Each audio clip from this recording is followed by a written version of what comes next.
আজকে আমি আপনাদেরকে দেখাবো গেমস বাজার থেকে কীভাবে টপ আপ করবেন। এই যে এটা হচ্ছে গেমস বাজার, লোগোটা দেখে নেন। এই যে এটা আমি এখন আগে ঢুকবো। প্রথমে আপনাকে ডাউনলোড করতে হবে, তারপর এটা ওপেন করবেন।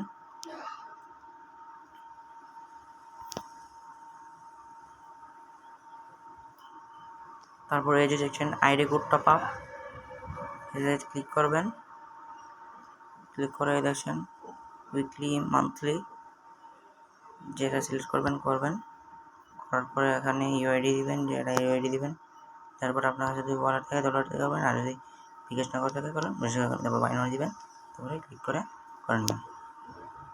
তারপরে হচ্ছে এয়ারড্রপ টপ আপ, এই যে airdrop top up, weekly light, উইকলিগুলো, তারপরে ইভো অ্যাক্সেস, আরও বিভিন্ন ধরনের জিনিস আছে। সো গাইস, আসার জন্য এতটুকুই। আশা করছি ভিডিওটি ভালো লাগছে। ভালো লাগলে একটা লাইক করবেন, শেয়ার করবেন এবং একটা কমেন্ট করে দেবেন। আসসালামু আলাইকুম।